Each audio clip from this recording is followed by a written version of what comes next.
बड़ा अजीब लगता है कि ऐसे माहौल को भी अमन अमन कह रहे हैं वो।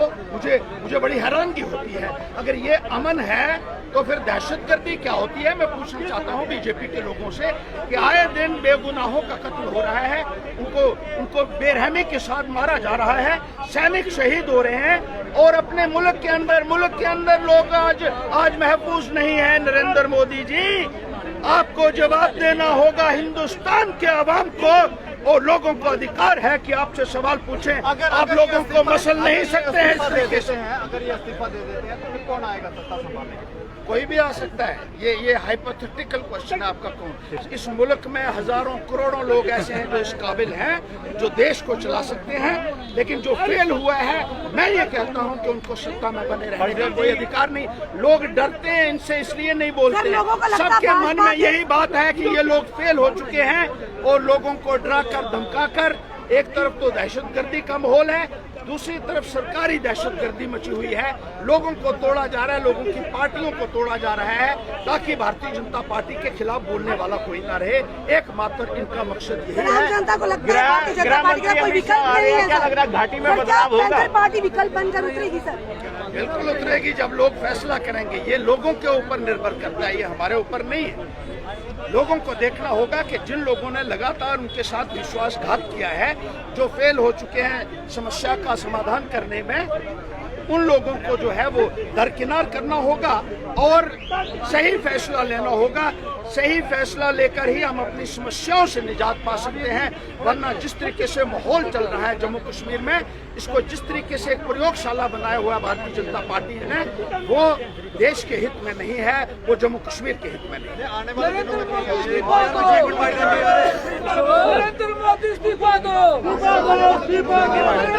सर लगातार भारतीय जनता पार्टी जो है वो सेंटर में ये कह रही है कि कश्मीर में सारी चीजें सामान्य हैं, उसके बावजूद भी किलिंग जो है सिलेक्टिव वो हो रही है। कैसे देखते हैं भारतीय जनता पार्टी विफल नहीं हुई?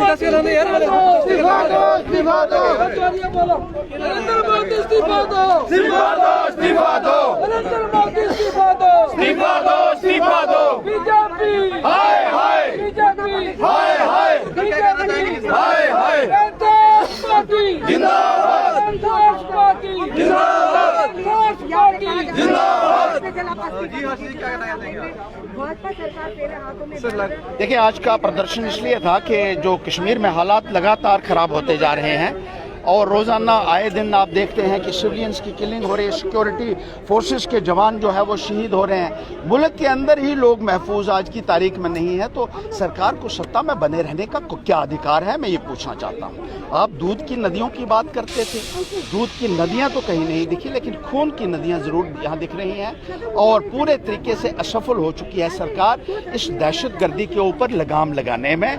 मिलिटेंट्स खुलेआम स्ट्राइक करते हैं और सरकार जो है वो असहाय नज़र आ रही है। शांति का माहौल बनाने में जो उन्होंने वादा किया था वो पूरे तरीके से असफल साबित हुई है। और जिस तरीके से पलायन हो रहा है, अब लोगों का विश्वास उठ चुका है। पलायन किस लिए होता है? क्योंकि लोगों को भरोसा नहीं रहा कि उनको बचा पाएगी सरकार, और जब लोगों का भरोसा सरकार से उठ जाए तो ऐसी सरकार को सत्ता में बने रहने का क्या अधिकार है? लोग कश्मीर गए थे रोजी रोटी के लिए, रोटी तो नहीं मिली लेकिन गोली खा रहे हैं, और ये सरकार के लिए एक बहुत बड़ा प्रश्न है। उनको जवाब देना होगा कि ऐसे हालात जो हैं इसके लिए कौन जिम्मेदार है। सिर्फ पाकिस्तान को कोस कर बात नहीं बनेगी। पाकिस्तान तो 74 वर्षों से दहशतगर्दी कर रहा है, लेकिन आप क्या कर रहे हैं इस तरफ देखिए और जवाब दीजिए जम्मू कश्मीर के लोगों को और हिंदुस्तान के अवाम को जो आपसे जवाब चाहते हैं।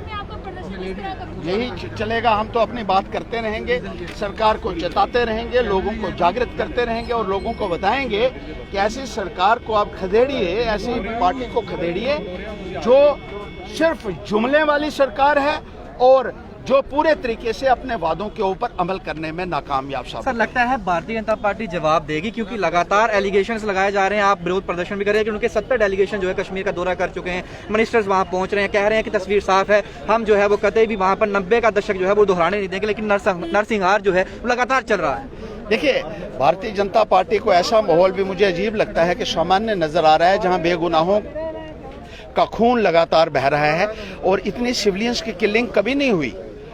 तो अगर आपको ये सामान्य लगता है तो बड़ी हैरानगी की बात है। मुझे लगता है कि आपको थोड़ा सा अपना जो है वो देखना होगा कि किस किस्म की राजनीति आप लोग यहाँ कर रहे हैं, और जिस तरीके से जो सिविलियंस के अलावा जो सिक्योरिटी फोर्सेस की भी किलिंग्स हो रही हैं, उसके लिए भी आपको जवाब देना होगा। घुसपैठ कहाँ से हो रही है, किस तरीके से ये माहौल बना है। आपने तो ये कहा था कि आपके आने के बाद मुल्क के अंदर शांति होगी, जम्मू कश्मीर में अमन बहाली होगी, और बड़े बड़े वादे आपने लोगों के साथ किए थे। आपने कहा दूध की नदियाँ नहीं हैं, खून की नदियाँ ज़रूर बह रही हैं आज। तो इसके लिए आपको यहाँ के आवाम को और हिंदुस्तान के आवाम को जवाब देना। सर, जम्मू डिक्लेरेशन की बात कही थी देवेंद्र सिंह राणा ने, खुद भारतीय जनता पार्टी में चले गए। लगता है कि भारतीय जनता पार्टी में जाना जो है, जम्मू डिक्लेरेशन कह रहे हैं कि मैं वहां जाकर जम्मू डिक्लेरेशन की बात करूंगा। आपको भी कह रहे थे कि मैं कॉल करी थी, चिट्ठियां डाली थी, कुछ हुआ था?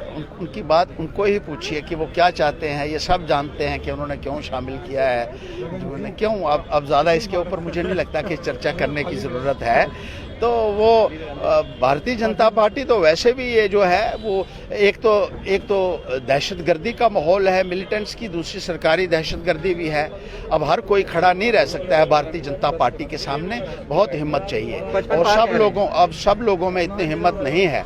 भारतीय जनता पार्टी डराती भी है, धमकाती भी है, और लालच भी देती है, जो भी हर बार लग जाए, और लोग जो हैं वो फिसल जाते हैं। तो मैं इसके ऊपर ज़्यादा कोई टिप्पणी नहीं करना चाहूँगा। लेकिन 55 पार कह रहे हैं भारतीय जनता पार्टी के जो चीफ रविंद्र रैना कह रहे हैं 55 पार जीत के सीटें सीएम हम बना लेंगे। चलो 55 पंच तो बनाइए, पहले एमएलए बनाना तो दूर की बात है। जिस तरीके से मजदूर तबका ये साफ तौर पे हर्षदेव जी यहाँ पर जो लगातार भारतीय जनता पार्टी की अगर बात करूं तो कड़े शब्दों में उनकी निंदा करते हुए आते हैं, और विरोध प्रदर्शन जो है आज एक बार फिर से जो ऑर्डर किलिंग्स की जा रही है। कश्मीर की अगर बात करूं तो जो नरसंहार वहां पर चल रहा है, और 90 का दशक जो दोहराने की कोशिश वहां पर कुछ शरारती तत्व कर रहे हैं, उसके खिलाफ विरोध प्रदर्शन जो है एक बार फिर से जम्मू कश्मीर पैंथर्स पार्टी की बात करूँ तो वो कर रही है। जम्मू से लाइव विजुअल्स आपको दिखाए हैं, कमेंट बॉक्स में आप लोग अपनी राय जरूर रखिएगा। जम्मू कश्मीर पैंथर्स पार्टी की अब जो प्रदर्शन है, इस प्रदर्शन को आप किस तरीके से देखते हैं। बाकी तमाम इसलिए बने रही बाहु एक्सप्रेस पर। अदित डोगरा के साथ शुभम लंगे, बाहु एक्सप्रेस के लिए जय हिंद।